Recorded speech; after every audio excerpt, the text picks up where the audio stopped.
Without sales done right, for all of you listening around the world, the United States might not be the United States today.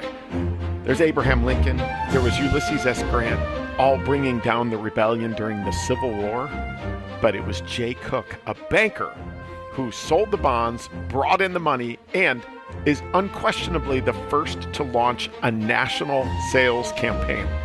We will talk about today the unsung hero of the United States and the Civil War, Jay Cooke, but most importantly, the sales profession's role in the way that the world works today. So, here we go.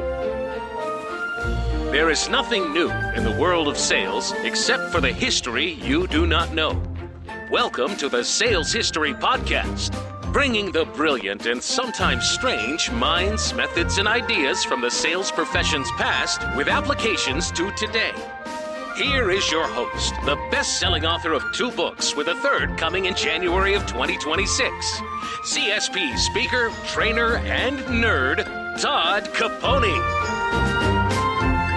To give you a little insight into the way that my brain works, I was reading a book from 1911. It was written by a guy named Herbert Newton Casson, and the book was entitled Ads and Sales.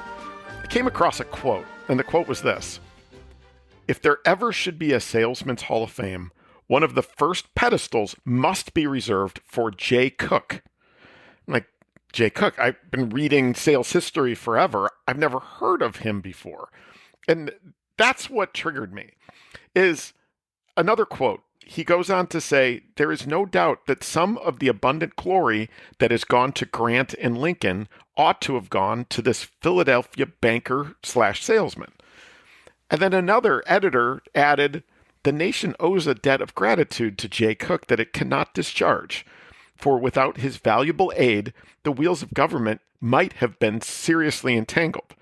So the way my brain works is I just couldn't let that go. And so I started digging. I went to eBay. I bought books about Jay Cooke. They showed up. I read them. They're in my collection now. And I'm telling you, I can't believe that I've never heard of this guy, because he did what Casson says, quote, "Jay Cooke was unquestionably the first to launch a national sales campaign." And again, while Lincoln and Grant put down the rebellion during the war, it turns out it was Jay Cooke, a banker, who brought in the money. He sold all the bonds, and to do it, it required a complex selling system that had never been seen before. So I read about it. I did a bunch of research. I had more questions. I kept digging. I'm sure you've got those questions too. So let's go through them. Let's start by sharing the short story of what he did. The Civil War began in 1861. The war obviously had and would have incredibly high costs, and the Union was already strapped for cash. At the time, the country had no national income tax system. However, by the way, they set one up in 1862 as an emergency measure. And if you're wondering, the original purpose of even having any national income tax system at all was set up to be an emergency fund for national security. The scale that Lincoln's war demanded required more than the traditional borrowing of money from big banks or from wealthy investors, which is the way they typically did it. So they turned their attention to Jay Cooke, who was this well-known Philadelphia banker who had really deep networks and was known to be really creative. So according to Casson, in 1864, Cooke was appointed by Abraham Lincoln to sell government bonds. Here's why we're talking about it here. Cooke hired around 4,000 agents, and these comprised bankers, insurance salespeople, storekeepers, traveling salespeople. This is widely regarded as the first extensive sales army mobilized to sell goods across every state in the north of the United States. Agents were selected based on a few core traits, one of which was their local influence. Where can we most quickly connect the message to local community figures who can help share the message more broadly? Now, Cooke didn't just hire salespeople. He created an entire broad go-to-market strategy. This included investing in advertising everywhere he could, newspapers, posters, pamphlets, persuasive editorials. He established a press bureau, which, according to Casson, was the first in the world. Now, he did a couple of things that I don't agree with, one of which, by the way, is he paid journalists to write favorable stories that were essentially disguised as news articles. No, we don't do that. Kind of in trouble today about some of that stuff, right? So that was not the good, but the rest of it is pretty masterful. The approach also wasn't to sell an ROI. So they're selling government bonds. So you would think that, hey, put in this money and you'll get this kind of return. It wasn't to sell an investment. Cooke knew that emotions and feelings drive decisions so much more than logic. Again, this is the 1860s. Emotions and feelings drive decisions. I will side note, as the neuroscientist Antonio Damasio said in the late 1990s, we are not thinking machines that feel. We are feeling machines that think. We have always known this. Cooke knew it better than anybody. So the message was patriotic storytelling. People wouldn't just be investing, they would be supporting the Union cause, helping the soldiers, and thereby saving the Republic. He inspired sales emotionally and basically democratized investing in government bonds. In other words, instead of just selling to rich people, he transformed the sales effort into a movement among the masses. The middle class, families, farmers, and shopkeepers could invest in these lower denomination bonds. The bonds also had names designed to convey the terms and interest so that regular citizens could understand them. Normally, something like this would have some governmenty name, but these were named to be marketing devices. For example, he had something called the 520s. They were 520 bonds. These were issued under the Loan Act of 1862. They paid 6% annual interest in gold. So then why the name 520s? Because they were redeemable after 5 years, but not later than 20 years. And then the quote that went along with them was safe in gold, redeemable anytime after 5 years. There's another one that was called the 730 bonds, or in other words, the 730s. They were shorter term treasury notes issued starting in 1864. They paid 7.30 annual interest, which worked out to around 2 cents a day on every $100 invested. Really easy, memorable hook for people to understand. 730s paid 7.3% annual interest. They matured in 3 years, 2 cents a day for every $100 you invest. Cooke personally networked with community leaders in as many towns as possible, including bankers and even clergy. He inspired church leaders to preach about the importance of considering these investments. Other bankers were shocked by his approach, with some even saying he was no financier, but, quote, nothing but a peddler of patent medicine. But Cooke kept going. Quote, such was his energy that in a few months the North went into a fit of bond madness.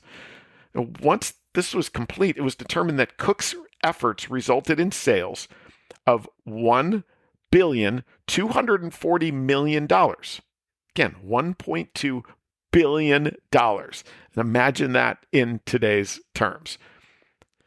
Quote, such was the result of the first national sales campaign in the United States. Cooke's sales campaign was responsible for nearly 2/3 of all of the money raised by the Union during the war. His effort meant armies were fed, clothed, and armed. I'm going to say that again. Cooke's sales campaign paid for nearly 2/3 of all of the money raised by the Union during the entire war. From all the reading of his story and efforts, it's pretty clear to me that he wasn't just a money raiser. He pioneered techniques that combined what today we would believe to be best sales practices, psychology, social selling, and ultimately mass persuasion.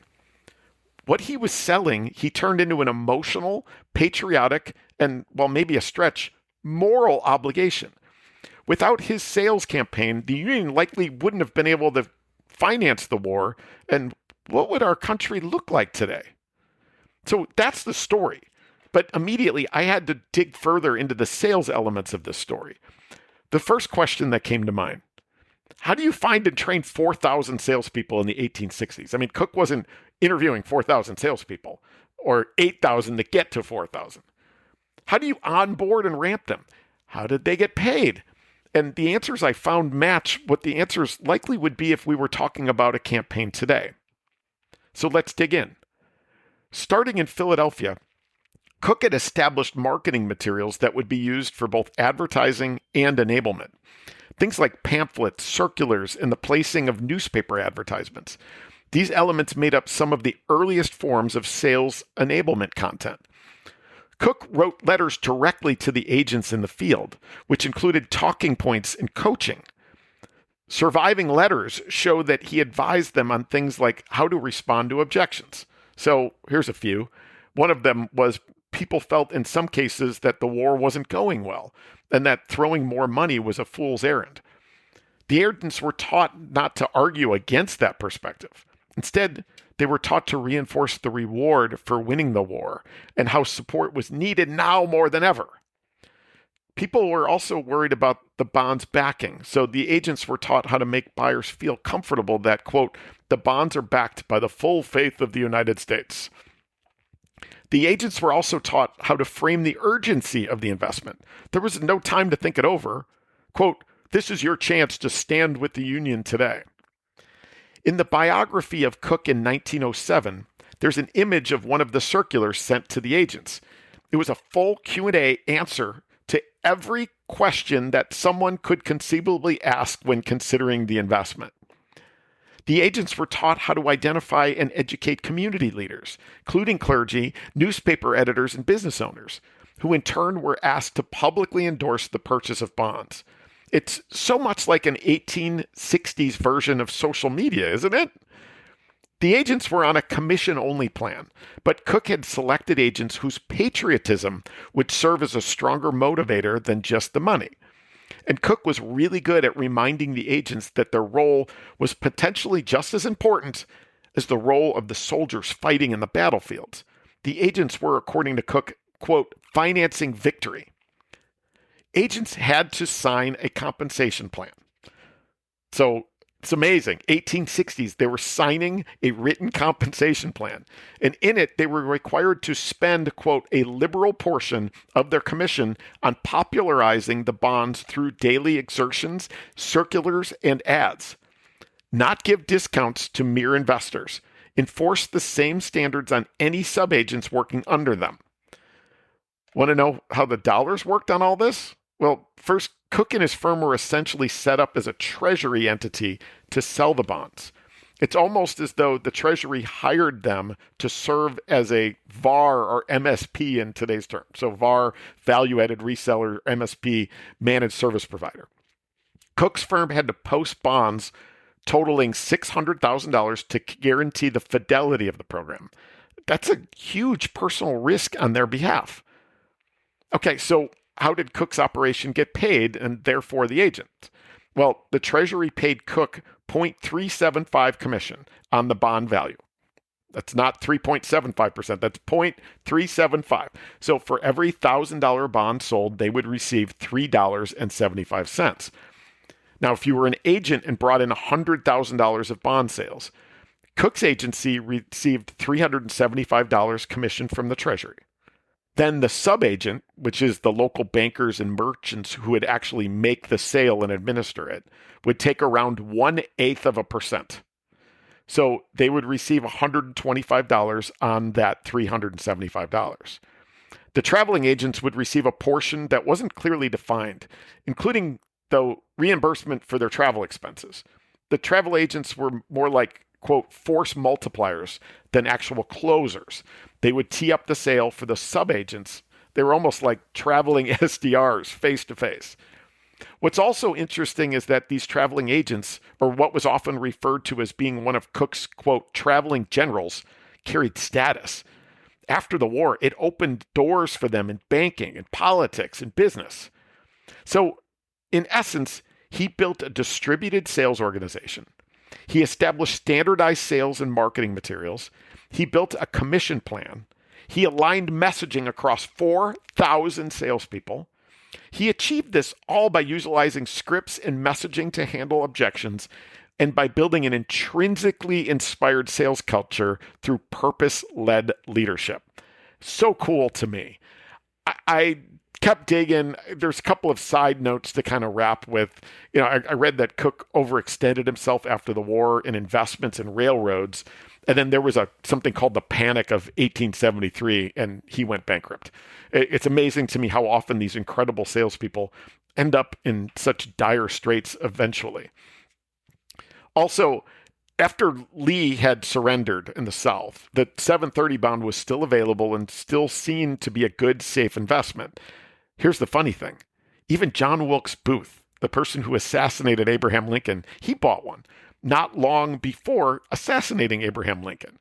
Now, remember that Booth came from a well-off family, and in some cases, it was seen as a good move visually to show support for the Union, even while you may have been staunchly opposed.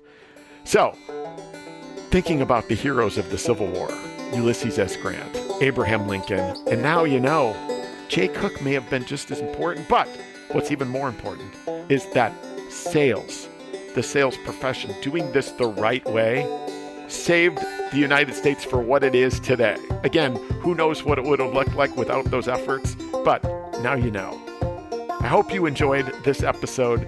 As always, I so appreciate you thinking of this as one of your go-to listens on Spotify or iTunes or wherever you get your podcast.